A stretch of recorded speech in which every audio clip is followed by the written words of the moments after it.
Madam President, as you and people around this circle know that, I and myself and many on our side of the aisle, all of us on our side of the aisle, I should say, not many of us, all of us, did not support the original budget that took place on June 3rd. I think it was the wrong roadmap for the state of Connecticut. I think it raised taxes, another record attempt, and increased spending yet again. We did not adhere to the constitutional spending cap because we've never implemented it. We use this statutory definition that is vague and ambiguous that no one seems to be concerned with because we continue to move things from off general fund line item into non-appropriated accounts and off the underneath that spending cap. We saw that with pension liabilities this year. We saw it with Medicaid funding a couple years ago, and we continue to do so. I think we're really going down a dangerous path with this budget. Already, we know that the Office of Fiscal Analysis have said that there are built-in deficits to this budget in the outgoing years. So, we had this conversation 4 years ago. We had this conversation 2 years ago. We keep doing the same thing. This is, I remember being in a meeting in my office this session, and someone said, "Yeah, bad budget year, huh?" And I said to him, "I think every year I've been here for the last 7, it's been a bad budget year." And then their response to me was, "Well, isn't that the new norm?" Madam President, isn't that sad when our new norm is deficits, when we have continual repetitive fiscal crisis in the state of Connecticut, and that we are continually raising taxes to feed a monster that can't be stopped? I think that's really a dangerous thing that we're doing here for the state of Connecticut. I think also, Madam President, that the people of the state of Connecticut don't know what we're doing here today, right? I mean, if they watch the news, they listen to the radio, they pick up an article in the newspaper, they say, well, they're going back in on a special session to discuss the budget and fix the budget. But in reality, what we are supposed to be doing is what's called an implementer, right? And if you Google the word implementer, it's a verb and put into action. And basically, the language of this bill is to implement the budget that took place in June 3rd. What we've done, on the other hand, is put in legislation that never passed the chamber per se, that maybe never passed both chambers, that maybe never even got a public hearing. And we're just going to do it because we have 700 pages, or 692 to be exact, of a budget that no one's going to see and no one's going to hear, no one's going to talk about except what happens in this very circle.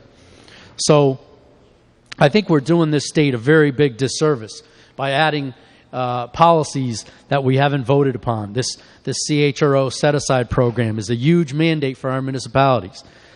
This OLM contractor minimum wage, we're increasing the minimum wage to $15 an hour when the state minimum wage is only $9.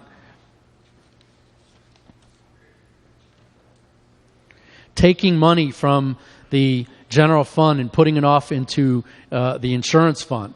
I mean, the services that are provided, whether it be the AIDS, TB, cervical cancer screening, needle exchange, even myself and people on our side of the aisle argue that public health, public safety, education, infrastructure, those are the 4 major principles of government. Those are things that we should be funding ourselves, not putting off onto the industry where the industry is just going to raise rates because these are fees on the industry to fund these programs.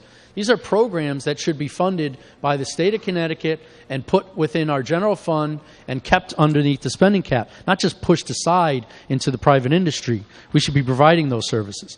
This nursing home rate increase is just incredible to me.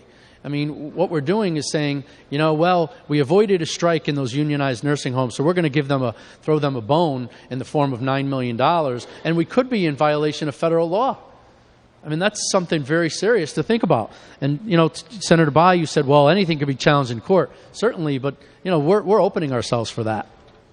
I mean, why bring the court to us when we know it can take place? The FMLA study, that's legislation that got defeated. There were members on both sides of the aisle who defeated that piece of legislation. Yet it's still in here. The Special Transportation Fund. The chairman of the Appropriation Committee agrees with me. There should be a constitutional amendment. The statutory one is not strong enough. I guarantee you we'll be back here again saying, well, we took from the Special Transportation Fund. I guess we can't do those trains down in Fairfield County or maybe the Mixmaster in Waterbury because we've taken money away from that. Or we're going to have to raise taxes or tolls or who knows what. I certainly am going to allow Senator France and others to speak about the finance side of this bill, but I don't think that our towns and cities are ever going to see this money from the sales tax. The governor promised he was going to reduce the sales tax, Madam President, to 5.85%. That has gone out the window. We now are still at 6.35%, and I'll get knocked over by a feather, I think, if I see that money come back to any of my communities that I represent. And lastly, I don't see the expenditure line item changes in this budget that should have taken place. We are spending too much. We all know that you shouldn't spend more than you make. We learned that at the kitchen table when we were kids. We learned that as we grew up, and we're doing it here yet again. I think this is a bad day for the state of Connecticut, Madam President. I will not be in support of this implementer bill. I think it's more than an implementer bill. It is a Christmas tree of sorts with all different types of legislation that never necessarily got passed during the regular legislative session, and I think we're doing the state of Connecticut a very big disservice today. Thank you.